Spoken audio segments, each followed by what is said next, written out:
আসসালামু আলাইকুম বন্ধুরা, দেখেন এই যে একটা সরাইখানা একদম পাথরের মধ্যে। দেখেন আশেপাশে গ্রাম নাই, গ্রাম অনেক দূরে। দেখছেন ওই যে অনেক দূরে গ্রাম, এই পাশে দেখেন ওই যে অনেক দূরে এখানে একটা সরাইখানা। আলহামদুলিল্লাহ, চুল এলোমেলো হয়ে গেছে, তাই না? ChatGPT কয় যে বন্ধু, চুল বড় রাখলেই হবে না, পরিপাটি করতে হয়। পরিপাটি মানে আঁচড়ে আঁচড়ে সুন্দর করে রাখতে হবে। সে জানে। এই যে এই সাইকেল নিয়ে আমি সেই গসাইল থেকে পণ্ডিত পুকুরে গেছিলাম। আর চুল কি পরিপাটি থাকে তাই? এই সাইকেলের ক্যালসিয়াম আর নাই। ক্যালসিয়াম বুঝলেন না? সাইকেলের যে এই যে জয়েন্টে আমি সকালে মোবাইল জ্বালিয়ে যাচ্ছি। একবার পণ্ডিত পুকুর গেছি, আর এই যে আসিচ্ছি, একবারে মোবাইল টোবাইল শুকিয়ে গেছে, খরচ খরচ খরচ করছে। কখন আমি চুলের পরিপাটি করব? যাই হোক, আমি এই যে আমার গামছা দেখেন, এই গামছা আমি সকালে এতটুকু লিখছিলাম, এতটুকু উঁচু করে, এতটুকু সব বিক্রি করছি। গত সপ্তাহে একজন বলছিল, ভাই আমার জন্য 10 পিস 4 হাতে গামছা নিয়ে আসবেন। তার দোকানদার না জাতি, আগে এক দোকানদার বললো যে ভাই ভাই ভাই এটি আসেন।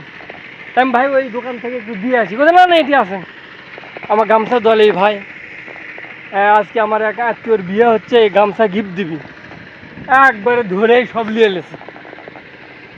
এখন কী করবেন? ওই দোকানদার যাই ভালো না, শর্মে ওই দোকানদার যাওয়া পারেনি। পণ্ডিত পুকুরে ওই আরেক দোকানদার যাই চাইছিল, যাই অর্ডার দিছিল।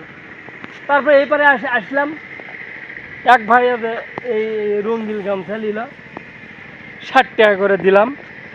আমাকে চা খিলালো।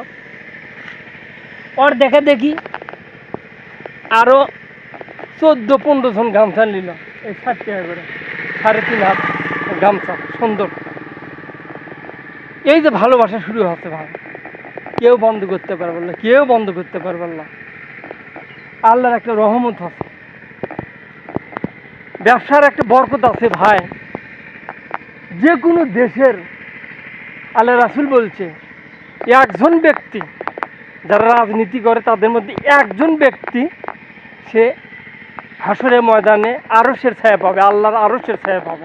সেটা হচ্ছে রাজা বাদশা, বা মানে যে প্রধান, রাষ্ট্রের যে প্রধান, তাও আবার ন্যায় বিচার করতে হবে, সেই রাজা বাদশা আল্লাহর আরশের ছায়া পাবে। আর যারা ব্যবসা করে ভাই, প্রতিটি ব্যবসায়িক সত্যবাদিতা এবং ন্যায়পরায়ণতা, সত্যবাদিতা এবং সততার সহিত যদি ব্যবসা করে, তাহলে প্রত্যেক ব্যবসায়িকই যারা এই সততা এবং সত্যবাদিতার সাথে ব্যবসা করবে, সবাই এই আরশের ছায়া পাবে হাসরের ময়দানে। আল্লাহর রাসূল বলছেন আরশের ছায়া পাবে। যাই হোক, সবাই আমার জন্য দোয়া করবেন, আমি যেন সততা এবং সত্যবাদিতার সাথে ব্যবসা পরিচালনা করতে পারি। শুধু দোয়া করবেন। আর যারা ভিডিও দেখছেন, অবশ্যই আমাকে উৎসাহিত দেওয়ার জন্য একটা লাইক, কমেন্ট আর পারলে একটা শেয়ার করবেন, ইনশাআল্লাহ।